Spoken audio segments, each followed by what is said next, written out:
Today is a great day for all of us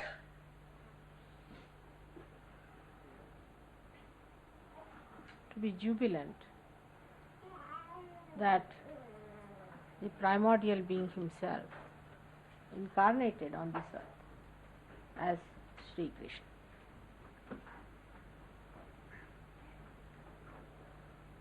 So many aspects of his being have been described in so many of my lectures to you. But the greatest and greatest of all the aspects of this primordial being was that he was the Yogeshwara. He was the god of yoga, Yogeshwara. He was the Lord of our union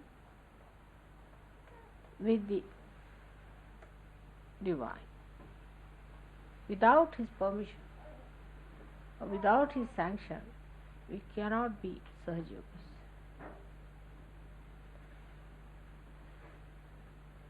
He was Yogeshwara, and a real yogi is a person who gets this Yogeshwara awakened within him. The word yoga that we understand is the union of our attention with the divine. But still we do not realize the implications. What does it mean? What should happen to us? Of course, you get powers. As soon as you become the spirit, you get powers. One of the powers you get is of collective consciousness. That is also the gift of Sri Krishna. And that you start feeling the collectivity. Your ego and superego is sucked in, so you get rid of your karmas and your conditionings, and a new sprouting of the new life for the new age starts. But still, what is the speciality, the greatness of Yogeshwara? Because he is Ishvara for you. He is the Ishvara of all the yogis. What is his capacity? What is his nature? That for him everything is a play, Leela. For Sri Rama it was not a play. For him life was a platform on which he had to demonstrate how to lead a very dharmic life as Maryada Purushottam. But Sri Krishna came up to show that he is the Leeladhara, one who plays the Leela, the play. The whole thing is a play. The whole universe is a play. All that is created by Adi Shakti, all these Trigunas is nothing but a play. And that's what he manifested in his own incarnation. But still, what is Yogeshwara? Leeladhara is the one for whom this whole universe is a play, that he is at the axis and for the whole periphery is nothing but a play. Because everything is false. except for your spirit, everything is false. Is all a joke going on, you can say, a drama going on, nothing so serious. Spirit is the only truth within us.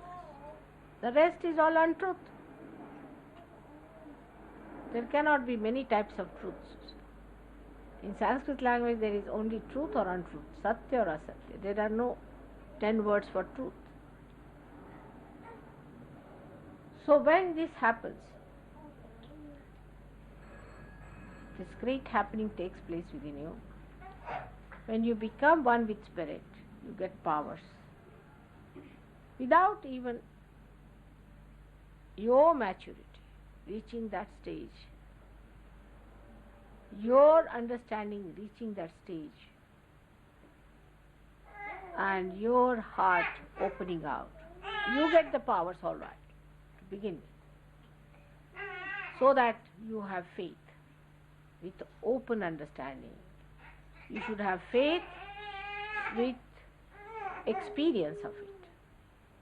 So it starts off. When you start using your powers, you see it is manifesting. You are sometimes amazed how you raise Kundalini of people, how you tie them up, how you give them realization, how you cure people. You are amazed how it has happened. So we can say it's all built in within you, which has started manifesting. But there is so much more that has to still manifest, which has to establish and make you grow. One of the very important points is the Yogeshwara. And that point, we must understand that unless and until you follow the path of Yogeshwara, you cannot establish yourself fully. So Krishna has said that Sarvadharmanam Parityajya Mamekam Sharanam Vraja. You give up all your relationships. Dharma is relationship. Like your sister, your brother. You see, these have dharmas, like Stri Dharma, a woman's job. Then we can say also there is Rashtra Dharma.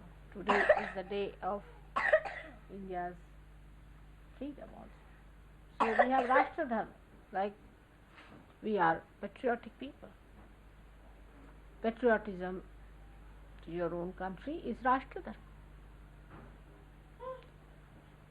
Then you have got Samaj Dharma, that is duty towards your society is Samaj Dharma. Then you have got Pati Dharma, husband's duties, wife's duties, everybody's duties are called as dharmas, because this is what you have to do, you are duty bound. They form your dharmas. But he says, give up all these dharmas, give up all the duties, just surrender yourself fully to me. Sarvadharmanam Parityajya Mamekam Sharanam. Because you have become now the collective being, now you have become one with him, now he looks after your dharmas, he looks after your relationships, he cleanses them, he purifies them. So you just surrender yourself to him fully. He said it to Shri Arjuna only, not to everyone. He didn't say to everyone. They didn't deserve it. Or he didn't think it proper to say to them. But I think you are proper people to know this. So I am telling you that forget every other duty to every other thing, but do your duty to your collective being, to your collectivity. But he is Yogeshwara. That's the main point. And to do duty to him, first and foremost thing is you have to develop that purity of a Yogeshwara. For him, sublimation was not needed. He was sublime. He was the source of sublimation. He did not need sublimation from baser instincts of human beings. He did not need anything to be done to himself, to raise himself out of the mire, as I call it. Especially in the West, as you know, we have created a hell for ourselves, real hell. All kinds of perverted ideas are within us. To a Yogeshwara, this is nothing but Maya, absolutely filth. Never comes into his head that such things are possible. They are shocking. On his birthday, I would say, if today is his birthday and if he was born as he was at that time, he would have gone back immediately. He would have said, no sorry, I have nothing. Had enough. And that too, if he had met the Western culture, he would have been shocked back. He said, oh God, no, nothing doing. I am not coming here. Despite the times when he was born, where there was Dharma, there was people understood what was right, what was wrong, when there was none of these nonsensical things were there, he came as Yogeshwara, pure. The story of his about him is that once his wives wanted to go. To him, what was wives? Nothing, it's just a place. To him, no sin can be attached. He married because he had to marry his 5 principles or the 5 elements. So he made them into women and married them. He had to marry 16,000 women because he had to have 16,000 powers, and he had to channelize them through some bodies, so they came as women. To him, it was not a relationship of a wife, but a pure relationship. To him, sex had no existence at all. He was beyond it. So no question of temptations and perversion is out of question. The story is that once his 5 wives wanted to go and pray to some saint who had come, a great saint, to their town, but he really stayed across the river. So they wanted to go and worship him, and they found a very good time when they could go and see him. So when they went near the river, they said, it is in Spain, you cannot cross it. It's not the time that you can cross it. So they felt it was very inauspicious if they did not go, and that was such an auspicious time. They wanted to go at that time and worship this Guru. So they went to Krishna and said that now how can we cross? The river is in Spain. He said, really? Doesn't matter. You go and tell the river. That's the river Yamuna river was there. No, not Yamuna, I'm sorry, Tapi river. He said, go and tell the river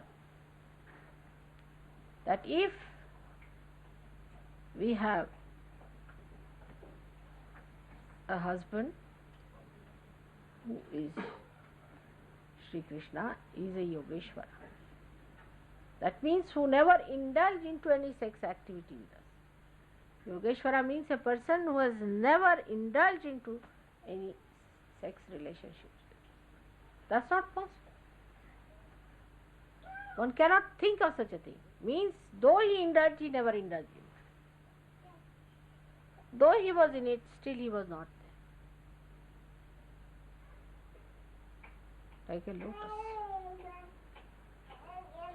If he has not indulged into any such action, it's only possible for him, nobody else. That's why he is an incarnation, he is not a human being. Only incarnations can do it. If some human being starts saying that I am Sri Krishna, so I am doing this and I am doing that. Like, you see, there are many bombastic ones, must have heard about them. They do not become. It's only an incarnation can do it.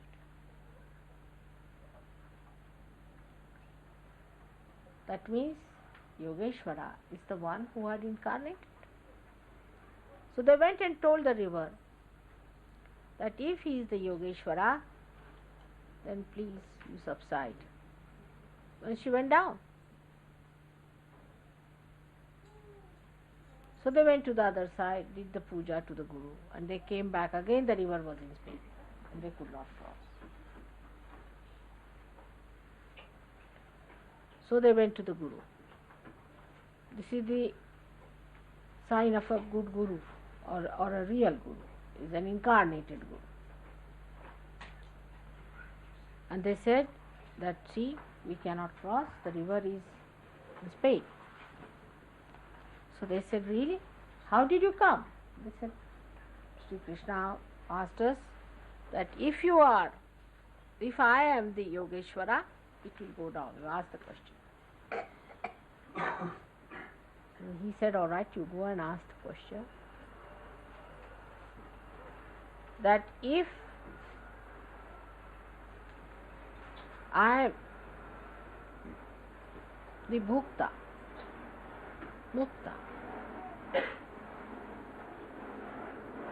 that means if I have eaten all the food you have given me, but I have not enjoyed it, I have not indulged it, then let the river subside. They went and told the river. I mean, they could not believe it, because that fed him, that whatever food we offered him, if he has not eaten any food, then you subside, and the river subsided.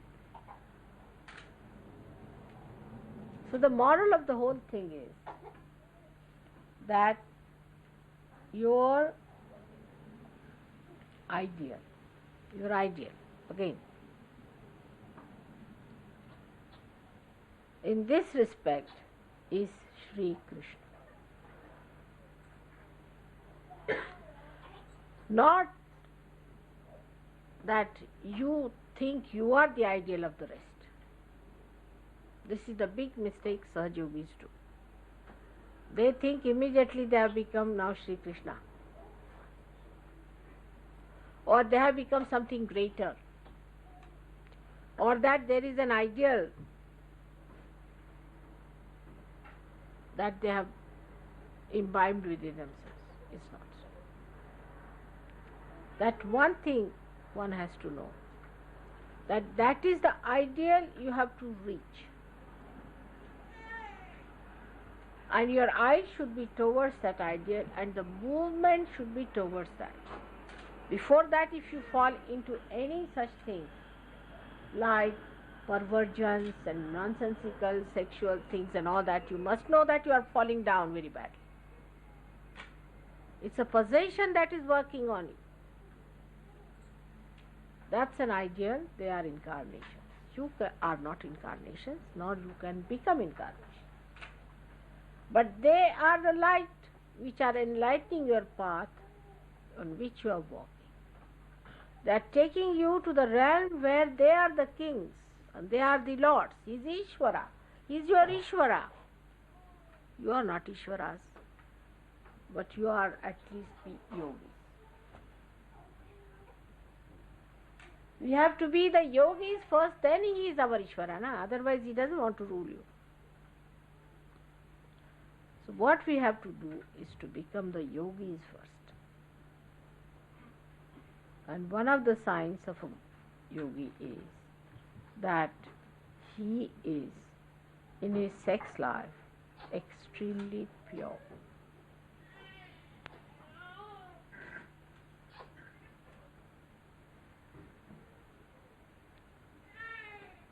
Absolutely purity must exist.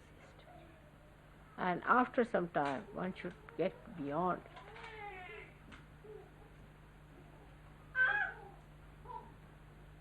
Your relationships with other people, whether it is your sister or a brother or any other woman or any other man.